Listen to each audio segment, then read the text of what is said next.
Jai Radha Madhava Kunja Bihari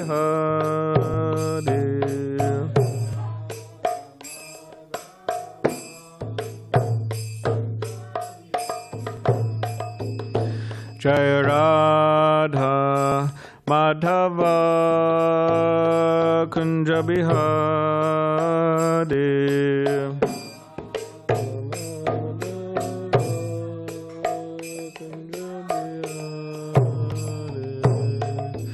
Gopi Jana Vallabha Giri Varadari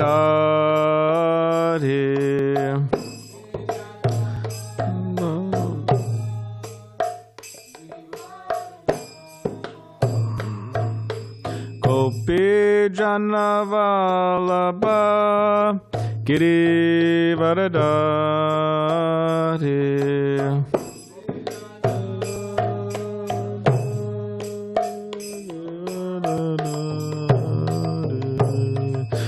Yashoda Nandana Braja Janaranjana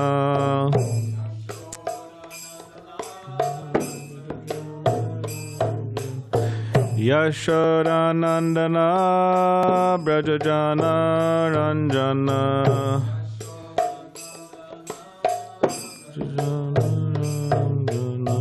Yamuna Tira Vanachari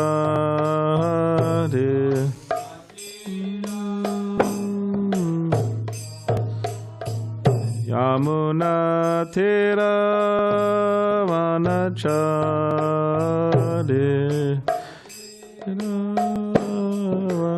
Vanachari Jaya Radha Madhava Kunja Bihari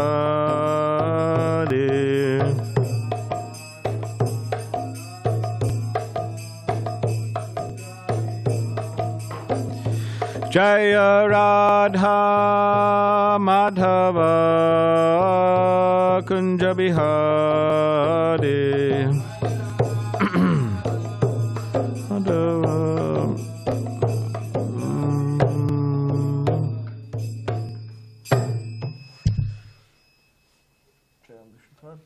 Hamsa Parivrajacharya Srimad HG Bhaktivedanta Swami Prabhupada Ki Jai Jai Om Vishnupad Paramahamsa Parivrajacharya Ashtotara Shatashi Srimad Srila Bhakti Siddhanta Saraswati Thakur Prabhupada Ki Jai Ananta Koti Vaishnava Vrinda Ki Jai Namacharya Srila Haridas Thakur Ki Jai Prem Sikaho Shri Krishna Chaitanya Prabhu Nityananda Shri Advaita Gadadhar Shivasati Gaur Bhaktivinoda Ki Jai Shri Shri Radha Krishna Gopa Gopinath Shamakun Radha Kun Giri Govardhan Ki Jai Vrindavan Dham Ki Jai Navadvip Dham Ki Jai Ganga Yamuna Mai Ki Jai Tulsi Maharani Ki Jai Bhakti Devi Ki Jai Samaveta Bhaktivinoda Ki Jai New Govardhan Dham Ki Jai All glories to the assembled devotees. All glories to the assembled devotees. All glories to the assembled devotees. Nitai Gaura Premanande.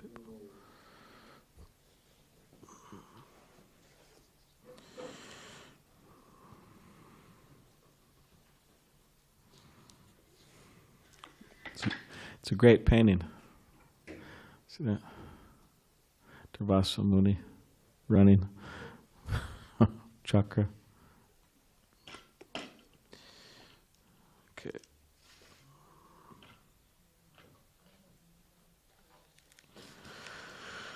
All right. So Srimad Bhagavatam, Canto 9, Liberation, Chapter 4, Ambrish Maharaj offended by Durvasa Muni, Text 70. Om Namo Bhagavate Vasudevaya. Om Namo Bhagavate Vasudevaya. Om Namo Bhagavate Vasudevaya. Alright, so please repeat after me. Tapo Vidya Cha vipranam nishayasa kare ubhe te eva durvinitasya kalpate kartur anyata tapodvidya cha vipranam nishayasa kare ube te eva durvinitasya kalpate kartur anyata tapovidya cha vipranam nishayasya kare ube te eva durvinitasya kalpate kartur anyata tapovidya cha vipranam nireyasya kare ube te eva durvinitasya kalpate kartur anyata. Please chant.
Does anyone online like to chant this verse? Tapovidya cha vipranam Nihishreyasya kareuve Te eva durvinitasya Kalpite kartu anyata.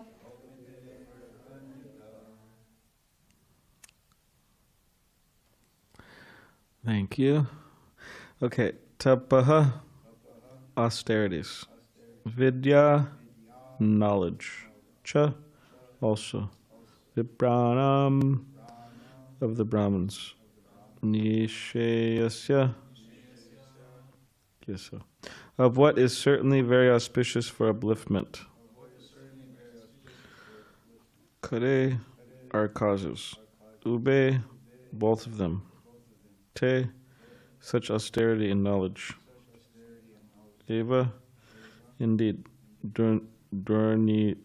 Durvinitasya, when such a person is an upstart. Kalpate, become. Kartuhu, of the performer. Anyata, just the opposite. Translation. For a Brahmin, austerity and learning are certainly auspicious. But when acquired by a person who's not gentle, such austerity and learning are most dangerous. Purport. It is said that a jewel is very valuable, but when it is on the hood of a serpent, it is dangerous despite its value. Similarly, when a materialistic non-devotee achieves great success in learning and austerity, that success is dangerous for all of society. So-called learned scientists, for example, invented atomic weapons that are dangerous for all humanity. It is therefore said, Manina bhushita sarpa kim also na bayankaraha. A serpent with a jewel on its hood is as dangerous as a serpent without such a jewel.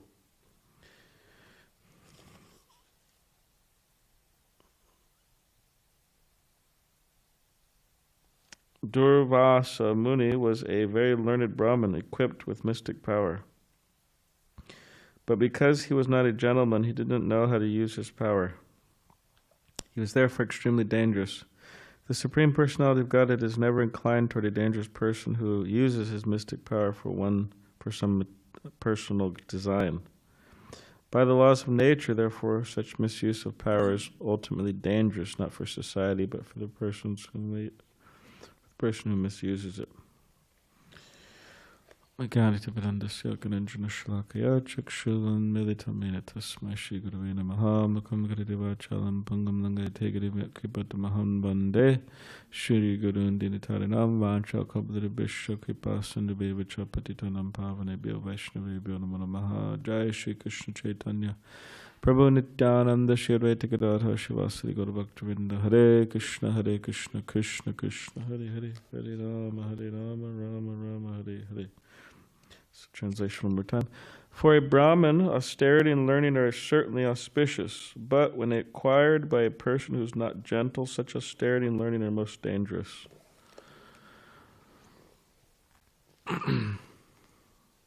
Hey Joe, can you give me a Bhagavad Gita, please? Thank you. Thanking you in advance.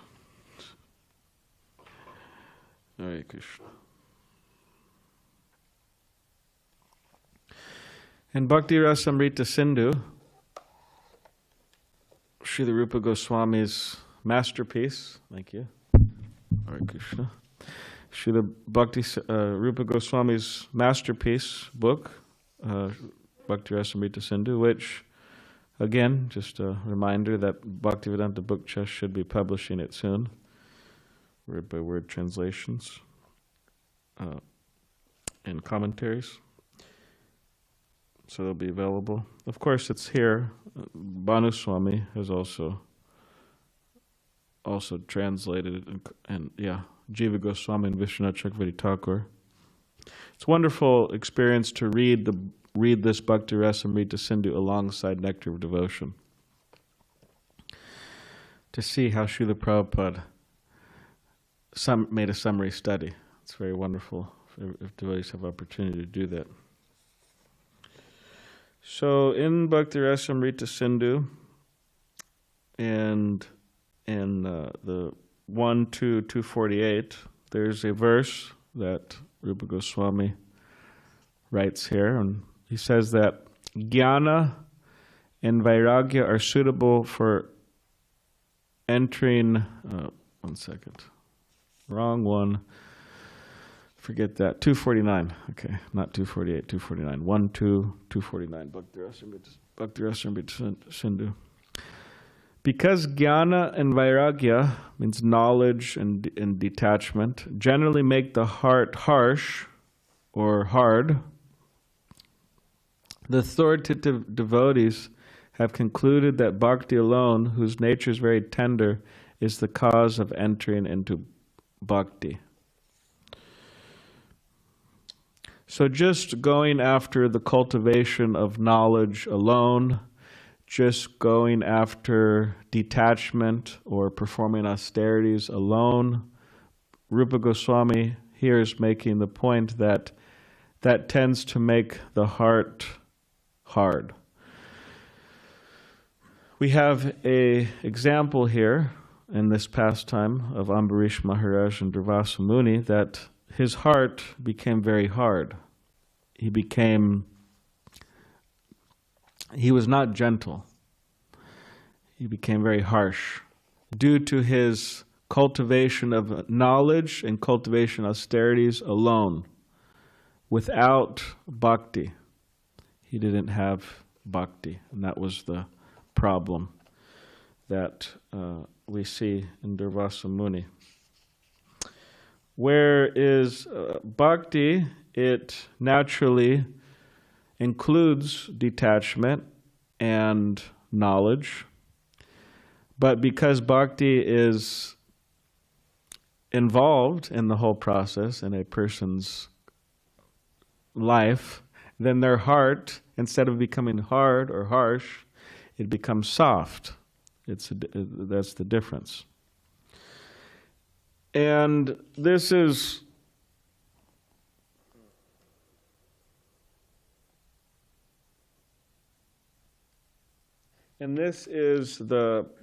one of the problems. This is one of the problems we see in religion. There's many problems we see in religion. And when I say religion, I mean all religions, all of the religions throughout the world, authentic religions throughout the world,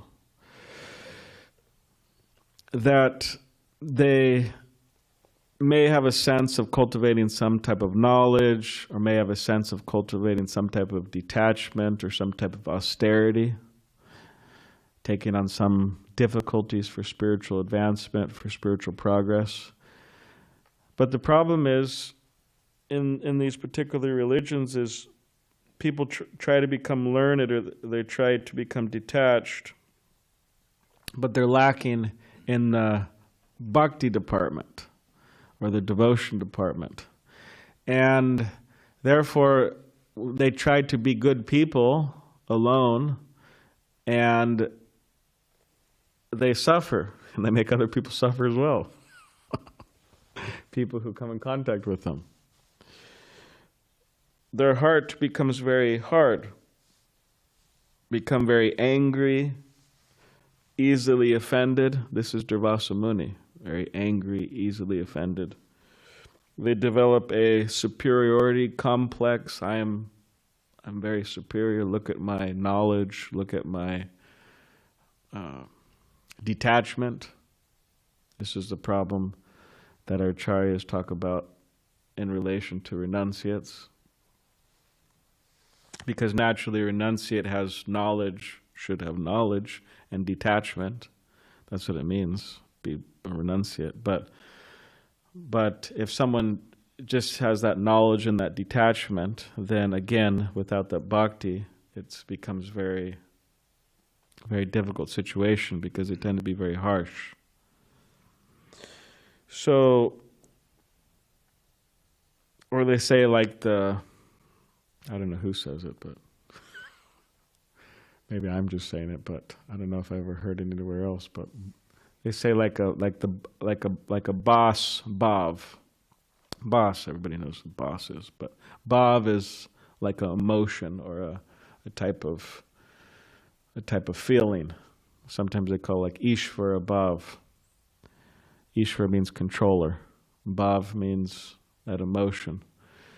So one has to take their satisfaction, their pleasure in something. So sometimes people take it in these things, religious people, because we're talking about religious people here. They take it in anger and being offended and seeing themselves as superior, or boss, bhav, Ishvara bhav. And then ultimately these people become attached to sense gratification, material sense gratification, which of course, you could say there's some cases where people don't. They just remain in their sense of knowledge and detachment. But they tend to lean towards sense gratification because there has to be some happiness coming from somewhere. We can't continue without that. And therefore Krishna in the Bhagavad Gita, in chapter 5, text 6,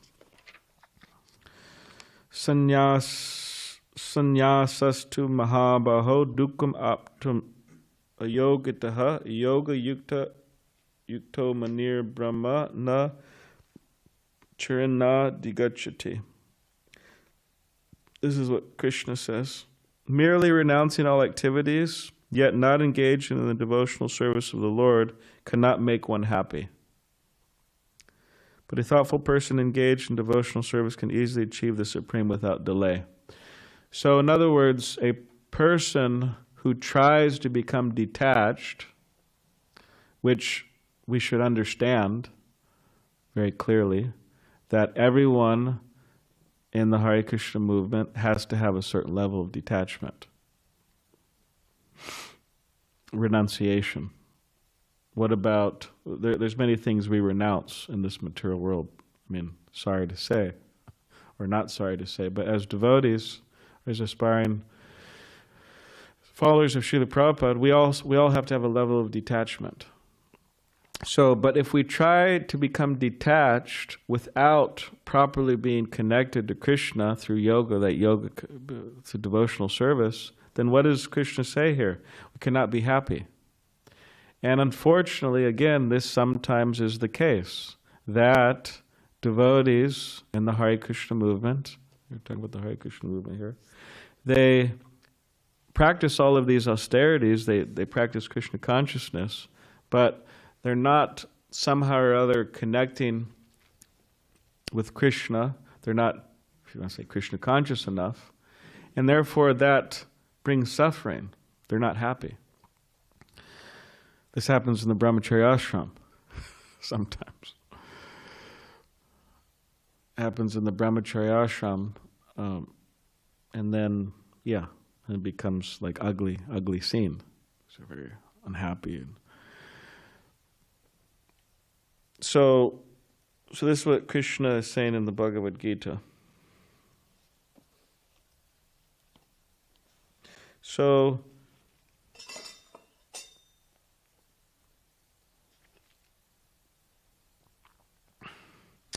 Durvasa Muni was, say, like the personification of this principle, in a sense. He was extremely learned, and he was extremely detached.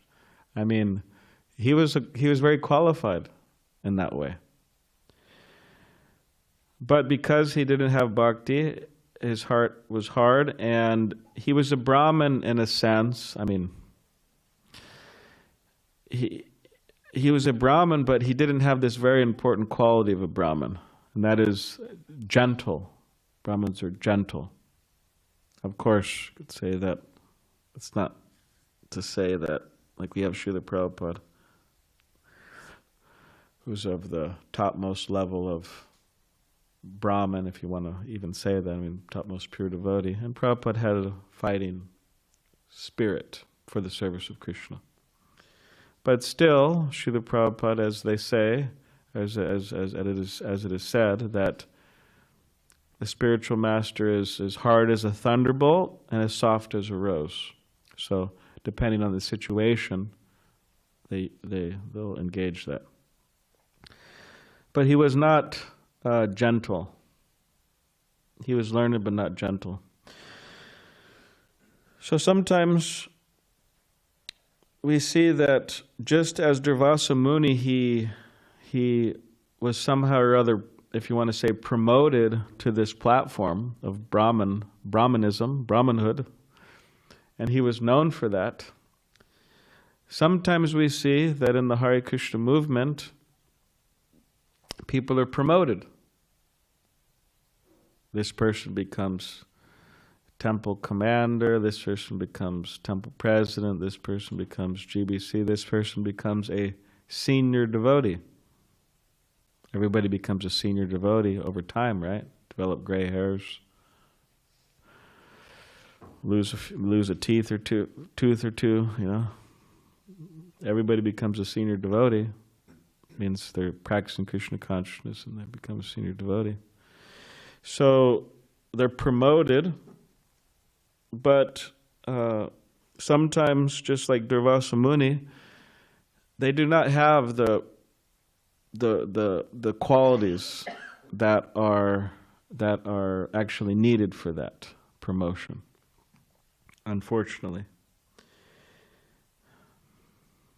Somehow or other, people make it up to a very high position in the society of ISKCON, but they knew how to check boxes, and they knew how to be a bit sattvic and try to, or they were just very intelligent, even materially speaking. People who are materially intelligent tend to rise in organizations, but unfortunately, they may not have that quality. The qualities necessary. So what to do about that? One, we respect all devotees. We respect positions that their devotees are in. Prabhupada really, actually, devotees would disagree with people who are in different positions, and a lot of Srila Prabhupada really stressed cooperation, and the principle of respect is always there, that we respect the positions or people in, but we may not choose to closely associate with certain persons, and we should be careful about that, who we associate with. Do these people have the qualities that I want to emulate, that I want to develop, or that I want to awaken within myself? We should be careful that we don't become like that. Because again, everyone becomes a senior devotee. Just give a little time. I mean, provided people stick around.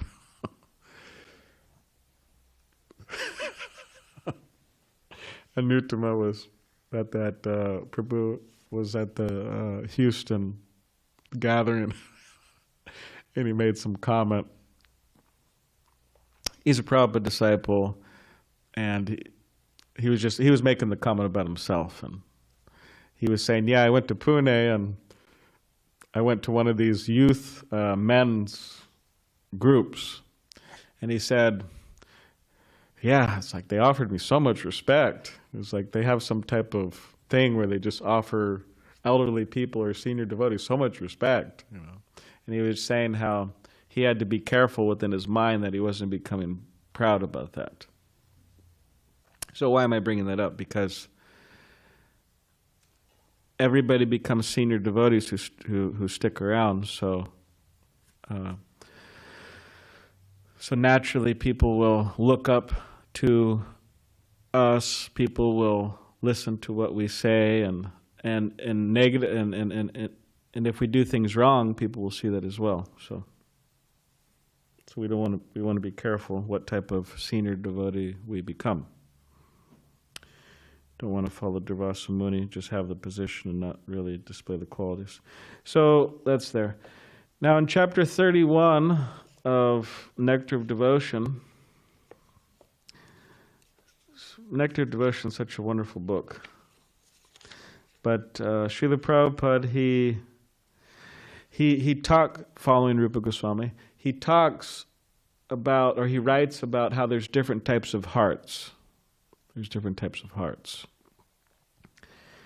So he gives this, so this is chapter 31. These are symptoms of a devotee. Additional symptoms. Okay, so this, I'll read a little bit here. So, to offer another example, a grave, magnanimous heart is compared to a great city, and a soft heart to an insignificant cottage. There may be many lights, or even great elephants in the big city, but no one will take particular notice of them. But when such lights or elephants are seen near a small cottage, everyone can distinctly point them out. A hard heart is compared to a lightning bolt, to gold and to lac. The lightning bolt is very strong and never becomes soft. Similarly, the hearts of those who engage in severe austerities and penances do not become very easily softened. The golden heart becomes melted at high temperature, as in ecstatic love, and the lac heart is very easily melted in slight temperature. A soft heart is compared to honey, to butter, so those are different, honey, butter, and to nectar. And the condition of the mind is compared to sunshine. As honey and butter become melted even in slight sunshine, soft-hearted persons become easily melted. Nectar, however, is by its nature always liquid, and the hearts of those who are in pure ecstatic love with Krishna are by nature always liquefied, just like nectar. A pure devotee of Krishna is always specifically qualified with nectarian qualifications and sometimes with the qualifications of butter and honey. On the whole, the heart in any of the different conditions mentioned above can be melted under certain circumstances, just as hard diamond is sometimes melted by a combination of certain chemicals. In the Dhanakeli Kumodi it is stated, when love develops in the heart of a devotee, he cannot check the transformation of his sentiments. I mean in a mundane sense, or maybe like a crude example, as Prabhupada would say, or not exactly a spiritual example. Yeah, it's not a spiritual example, but the affection, for example, one may feel, if one has had such an experience, affection they may feel for a family member or family members. Sometimes, for example, let's say you haven't seen a family member for quite a while. Like recently, devotees were speaking to their mother, and the mother was thinking about how she was going to see them, and mother was crying. But she wasn't trying to cry, it was just happening. She was just crying because she was feeling so happy that she was going to see her children. Or, for example, you spend the summer with your distant family members or whatever, and you're leaving. It's time to leave. It's like, oh, geez, time to leave. And it's like, when am I going to see them again? Oh, it was such a great time, and then you're trying to hold your tears, and you can't. You just cry, or you're driving away and you're crying. Oh God. I remember hearing one devotee, one sannyasi guru, he was saying how he spent time with His Holiness Indrayumna Swami and the Polish tour. He had a wonderful time chanting Hare Krishna and taking prasadam, and the whole festival was just such a beautiful, wonderful time. And then Sri Prahlad was there with the leading kirtan. And all the devotees were so affectionate towards him. And he said he got on the bus and he was leaving, and all the devotees were there, saying, "Oh, bye, Maharaj." And then he was driving away. And he said he just cried, going back the whole time, listening to Prahlad's kirtan. So it's, as Srila Prabhupada was saying here, that when love develops in the heart of a devotee, he cannot check the transformation of his sentiments. His heart is just like the ocean at the rising of the moon when the ebb tide cannot be checked. Immediately there must be movement of high waves. Although in its natural state the ocean is always grave and unfathomable, when the moon rises nothing can check the ocean's agitation. Similarly, those who are pure devotees cannot on any account check the movement of their feelings within. So we should want to come to the platform of having such a clean, such a Krishna conscious state of mind, or a particular type of heart.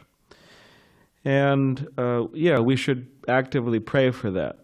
And not just pray for that, we should actively endeavor for that. And that is actually real service to Srila Prabhupada. That is real service to our spiritual masters.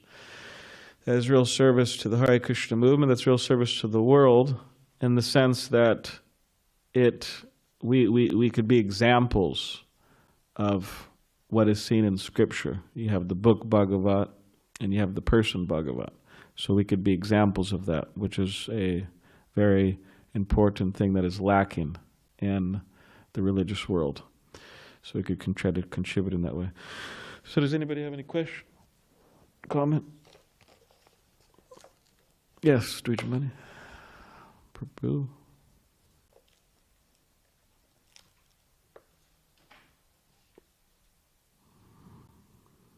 I feel like it's getting close to Christmas. That's what I feel like. Okay, yes. Thank you. Nice Bhagavatam class. Thank you. You mentioned that sometimes you see someone he doesn't have, or she doesn't have any qualities, but he has a managing position. Mm-hmm. So I was just wondering if you could speak about how can we include both of those things, the managerial position and qualities of Trinadapisha and things like that. Yeah. How can we combine this in a healthy way? Yeah. Well, someone may be very materially qualified in the sense that they could organize things, they can fundraise, they're able to keep things clean or whatever, on and on and on. They have some organization ability. So, and naturally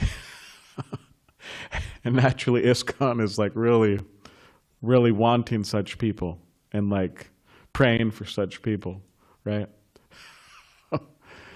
To help move things on. As Srila Prabhupada said, it will go on by intelligence and organization. So organization is an important factor, but there should be bhakti in that as well. So how is one supposed to... So one may have those qualities, and they could use that in the service of Krishna. But that is not enough. One should surrender to the process of sadhana bhakti.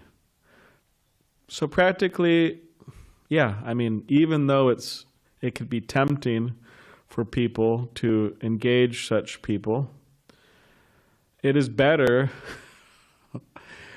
to have a person who knows how to surrender to sadhana bhakti in charge and managing things, and hopefully he or she, they could have both of those qualities. Or maybe the person who's able to surrender to sadhana bhakti can engage such people. That's another thing. Like a person may not be so managerially qualified, but they're qualified in their surrender to Krishna. And therefore they can engage people who are more qualified from an organizational point of view. And that will be good for them, and it'll be good for others because, it will allow the person who's managerially qualified to do some service but not have so much power. Because you give a person power who doesn't understand how to surrender to sadhana bhakti, or who does not do that, then it's problematic. So anyways, that's something I hope satisfied to some degree. So yeah, the point is to surrender to sadhana bhakti. Otherwise, forget about the managerial positions. Don't put people in those positions, and don't oneself be in those positions. It's better not. Any other question?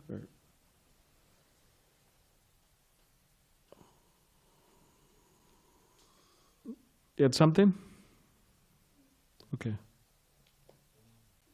All right. Any online? Hare Krishna, Balaram Prabhu, thank you for Hare wonderful. Krishna. I just wanted to speak a comment on, you were reading from Rasa Amrita Sindhu, Yes. Bhakti Rasa Sindhu. And I was just listening this morning to a lecture by Srila Prabhupada about religion, and how he's saying like all of these religions are designations, and that we can switch from Muslim to Christian, or Hindu to Christian, and so he also said that they're all faith-based, which I found interesting because obviously faith is an important part of our spiritual life, even in bhakti. But considering that these are all faith-based, and these people are relying on just faith, and in contrast to Sanatana Dharma, an eternal position with the Lord.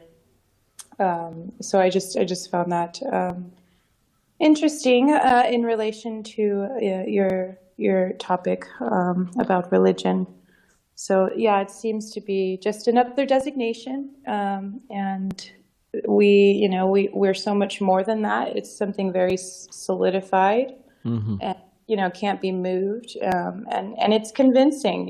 Like you can really convince people of it. So Yeah. Yes. Thank you. That's a great point. We have a eternal connection. It's not another designation, religious designation. Yes. So thank you.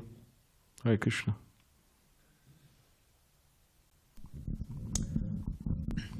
This isn't exactly a question, but maybe you have comments on it. You're saying that, well, like you said, one automatically becomes a senior devotee or a senior in a religious community just over time, automatically, without any further qualification. In people's minds, some people's minds. Yeah. But still, they're senior. So, because senior, they're just senior by connection, by practice at least, and it doesn't mean senior by advancement, but they're senior, so automatically. And then still, as you also mentioned, one can go further though and become a senior member of a religious community by accepting different positions and different positions, statuses in the religious community, and so then at least that part you're saying, well, we can do something about that. The first part, someone could become a senior devotee just by sticking around and may know for oneself that I'm not very advanced. I'm still falling down in this way or another way, or I don't have a taste for this, or I'm not even chanting, like in our community, in Krishna consciousness, I'm not even chanting japa or something. Someone may notice that I'm not really, but I can't avoid that people are going to see me as senior. There's nothing I can do about that. What's the alternative? I just leave. I just leave the society so that no one, misidentifies me as senior. So there's not much you can do about that. But the scope for what you can do is not accept further positions of respect, further positions of responsibility, and status and so on. But then that still becomes tricky, and because, well, from two sides. Individually, for the person who is unqualified, maybe exceptionally unqualified even, still the mind would say, likely, could, that I'm not so qualified, I'm very fallen. Heck, I just fell down, in some way. But someone needs to be doing this service. It's a service. It's not about me, it's a service. We need... So in ISKCON, we need sannyasis, we need diksha gurus, we need GBCs, we need temple presidents, we need temple commanders, we need class givers, we need kirtan leaders. We need someone to lead. We need kirtan leaders. And so I'm not going to shy away from leading kirtan, even though I just fell down last night very grossly in some way. So it's also that one could say, well, service is purifying. If I need to purify myself, how else to do it if not engage in service? And this is just one. I'm not saying that's not a difficult one to give a rebuttal to, but at least more strongly the idea that, well, someone needs to do it. Better a king Vena than no king, and other people may see that also. Let's say Vena was really bad. So say, if Vena's so bad, then surely I can be a temple president or something, If Vena, who's like killing his friends as a kid, can be, is better to be king than no king, then hey, I wouldn't kill anybody. I can be a diksha guru or a temple president or something.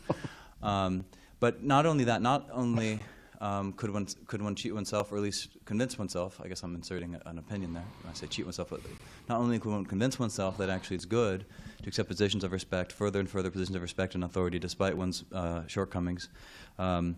Even other people, knowing that, may still put them in positions like that, thinking it's good for them, it will inspire them, good to encourage them. This person is not qualified in one way or another, but it would encourage him to have him give, this class, or lead this kirtan. Put him in the position, he'll become qualified. Yeah. So then there's that train of thought too. Or even aside from put him in the position to make him, feel pressure to become qualified, but even we just need somebody. I'm not saying he's a pure devotee, but hey, we can't just hold out for a pure devotee. So further, do you have further comments on that? Thank you. So, yes, that is the importance of that. The importance of purity is the force, which apparently Srila Prabhupada did not say personally, but somehow devotees, they came up with these sayings: books are the basis, bucks are the basis. Just joking. Books are the basis, purity is the force, utility is the principle, so on. But he appreciated those and he agreed with them that purity is the force. So that is the challenge. That is the challenge. That there has to be leaders who are operating on this principle that purity is the force. They have qualified themselves, or by the mercy of their spiritual master, with the mercy of Krishna, by their hard endeavors, they have come to a point where they are qualified. They may not be on the highest levels, but they're qualified to lead others based on purity and their sincerity and their knowledge and so on. And then they have to educate others, train others, and to foster that culture of Krishna consciousness, and bring people up in certain positions who are operating on that principle as purity is the force. They have to be very careful who they put in positions of authority, and if that's done, but that's a lot of hard work. But if that's done, then things can go well, in the sense that at least you have the main leaders, the main people who are organizing things, running on this principle that purity is the force. And then others, others are going to do. People are going to do it what they can, what they want. So yeah, it's so important to put the right people in the right positions. For example, it's like, hey, well, I'm the temple president. I have my uncle so and so, and my brother, and he'll be the treasurer, and my uncle will be the temple commander, and we'll have this little clique family. And we're not exactly running on purity as the force. We're running on something else. How much are we surrendered to sadhana? Like that, things could become very watered down. But if people are in the right people are in the right positions, then it could be very good. And in terms of people being brought up and asked to lead kirtan and all these different things, if you have people who are in leadership positions running on purity as the force, then they could make those decisions in a wise way. Who could lead kirtan? Who could give class? Because yes, if somebody is not qualified to do those things, then they shouldn't do them in the sense of like in a leadership role. It's like, hey, this person's clearly not qualified. Okay, let's have them lead the Sunday feast kirtan. They could come and lead kirtan before the deities anytime. They could do all types of devotional service anytime. I mean, but leadership things, where it's leading the kirtans, giving the classes, whatever it may be, then there has to be a certain qualification there, and the leaders are supposed to make sure that people have those certain qualifications, or else it's just cheating. The leaders are cheating. They're putting people in, are cheating. It just becomes all watered down, and you can't just run on this principle. Oh, we need somebody. Well, you or us, we have to educate people, train people, bring people up to the proper situation, and then put them in those roles of service. And that's the challenge. That's what Prabhupada was doing. That's a challenge. I mean, you have the deity standing here. I mean, you have to have certain qualifications to go on the altar, and that's a challenge. It's not that we're people are clocking in and they're getting paid to go on the altar. There's certain qualifications. So how is that supposed to go on?